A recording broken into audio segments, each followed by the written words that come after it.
Hello, and let's talk today about scatter plots and line of best fit. Well, here's an example of a scatter plot with a table. Looking at the table, we see that we have amount of time from initial measurements, this is in hours, and we have length. We have two variables. With two variables, we can graph. Looking at our x-axis, or our independent axis, we have time in hours. Looking at our y-axis, or our dependent, we have length in centimeters. Length. With this information combined, we can plot points. For example, let's look at 0, 14. 0, 14. Next point, 4, 15. 4, 15. Next point, 8 hours and 18.5 centimeters. Really interesting.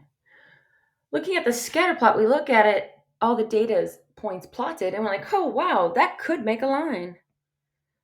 Now I have the line of best fit. Line of best fit, right now, how we're studying it, is we're going to use 2 points to create a slope and then find the y-intercept. From there, we have our line of best fit. In the future, we're going to use graphing devices such as Desmos or a calculator to help us find the line of best fit. But right now, we're going to still practice slope-intercept form and finding the line of best fit. To start off, we should have some vocabulary. Here's our vocabulary. Scatterplot, a graph in which the values of two variables are plotted along the axes. The pattern results in points that can show a correlation. Correlation, a relationship between two variables. Such as we saw up there, we had a relationship of time and length. Oftentimes, this relationship or this correlation forms something like a linear relationship, which we are going to study now. A linear relationship is when data appears to be in a line. The line of best fit is exactly that. It's a line that best fits the data. Of course, we know what a slope of the equation is. The equation of a line is, Right now we're using slope-intercept form of y equals mx plus b, or y equals the slope times x plus the y-intercept. Our slope, also known as the rate of change, is m, and that equals change in y over change in x, or rise over run. Your y-intercept b is where the data crosses the y-axis, or when x equals 0, therefore resulting in b. As always, if you need more time in these videos, hit pause. All right, our first example. The table below gives us the number of hours spent studying for a science exam and the final exam grade. So our first part is to figure out the independent, x, and our dependent variables, y. Our independent is study hours. So x is study hours. Our dependent is grades or grade. I know that grades are our dependent variable because the grades depend on the study hours. All right, let's start by graphing some of our lines out. To do this, we need an x-axis. Our x-axis is hours. Please make sure you label. And a y-axis. Our y-axis is grades. All right, let's start labeling the rest of our x-axis and then y. We'll start at 0 hours. And then we have 1 hour, 2 hour, 3 hours, 4 hour, 5 hour, 6 hours. I see that our lowest data point is 63 on the y-axis or on the dependent axis. So I'm going to start at 50 and then skip one, 60, 70, 80, 90, and of course 100. Okay, now we'll start graphing points. This first person studied 2 hours and earned a 77 on their test. The next person studied 5 hours and earned a 92 on their test. The next person studied 1 hour and earned a 70 on their test. The next person studied 0 hours and earned a 63 on their test. The next person studied 4 hours and earned a 90 on their test. The next person studied 2 hours and earned a 75 on their test. The next person studied 3 hours and earned an 84 on their test. Oh, this is great. Looking below, we see that we have a linear relationship. I just drew the line of best fit. I really like that line. Okay, let's make that line a little bit more permanent. We'll put it in blue. All right, we see we have the line of best fit. Right now, like I said, we are estimating the line of best fit. You will be using a calculator to find it more accurate. Well, to use the line of best fit, we're going to choose 2 points. Oftentimes on your homework, you'll be allowed to choose 2 points that you would like to choose. In today's notes, we're going to choose 2 points provided by me. So the first point that we're going to look at is 0, 63. So our x is 0, our y is 63. We know that this is the y-intercept, or our b value, because x is 0. When x is 0, you are on the y-intercept. So our y-intercept is 63. Now we need to find our slope. I like this next point of 4, 90. All right. So to find our slope, we need change in y over change in x. Again, this is our m value. We also used to say rise over run. We can also say that it's the rate of change. Let's find the rate of change in between 90 and 63. So the rate of change is 90 minus 63. Then 90 minus 63 is 27. Our change in x is 4 minus 0. That is 4. Okay. Be very careful to plot your change in y, 27, and your change in x, 4. Notice how these numbers are not very whole number, not much of an integer, meaning they're not like 3 and 6.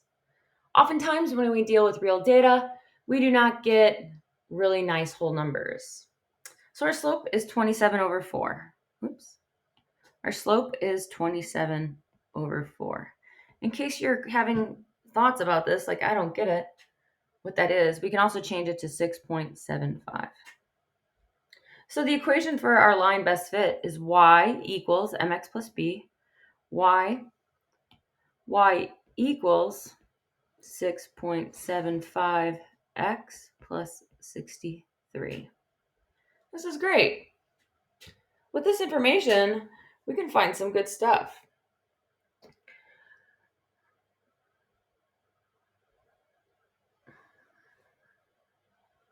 All right.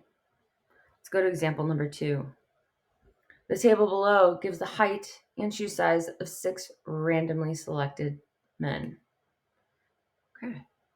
So looking at this, the first thing we should think about is what's our x and y variables. The independent variable, x, in our case, is the height.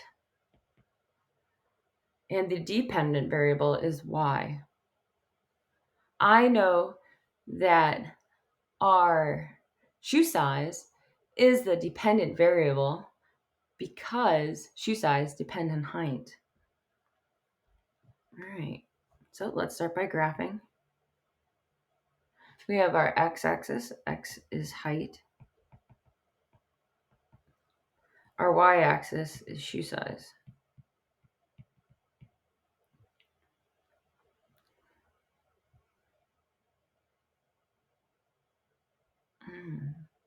Looking at our height, it looks like our lowest height is 66. So we are going to start it at 60. And then we'll skip one, do 70, 80, 90. I don't see anything bigger than 80, so There we go. Then we'll do our shoe size. We'll start the shoe size at 8. Then we'll go 9, 10, 11, 12, and 13. All right, so now we get to start graphing our points. The first person's height is 67 inches and a shoe size of 8.5. The second person's height is 70, 9.5. The next person's height is 73.5 and 11. The next person's height is 75, 12. The next person's height is 78, 13.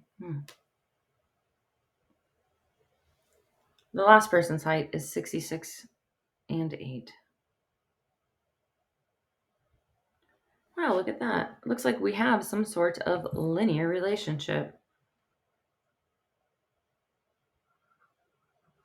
So you look and we try to make the line of best fit. Okay, now let's pick 2 points together.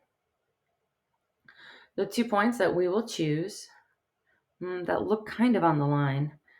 I like 70 and 9.5. That's clearly on our line. And the 178, 13.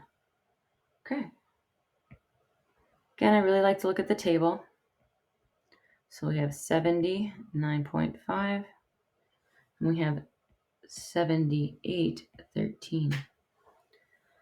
In this example, we are not given the y-intercept right away. We don't have a point 0, something. So we will use our brains to figure out the y-intercept in just a minute. First, let's figure out our slope, or rate of change. Our slope and rate of change is change in y over change in x, or rise of a run. Our change in y is equal to 13 minus 9.5. So 13 minus 9.5 is 3.5. Our change in x is 78 minus 70, 8. All right, so I have 3.5 over 8. My slope is 3.5 over 8. And let's see what this equals into a decimal approximation. That's 0.4375. All right, our b, our y-intercept. Wow. Okay, here we go. We know that we have the equation y equals mx plus b. We currently know what m is. We have y equals our m value. I'm going to substitute our m. I'm going to substitute our m, and that will be 0.4375. We have x plus our b. We are looking for b, but we are lucky. We have a bunch of points. We have a bunch of x and y variables. Well, let's look at the point 78, 13. The point 78, 13. I know that x is 78 and y is 13. So I'm going to substitute my y variable for y. I'm going to substitute 13 in for y. I'm going to substitute 78 in for x. Okay, let's make this happen. Again, I am going to substitute my y variable, 13, for y. I'm going to substitute y there. Okay, so 13 equals our slope, 0.4375, times our x value.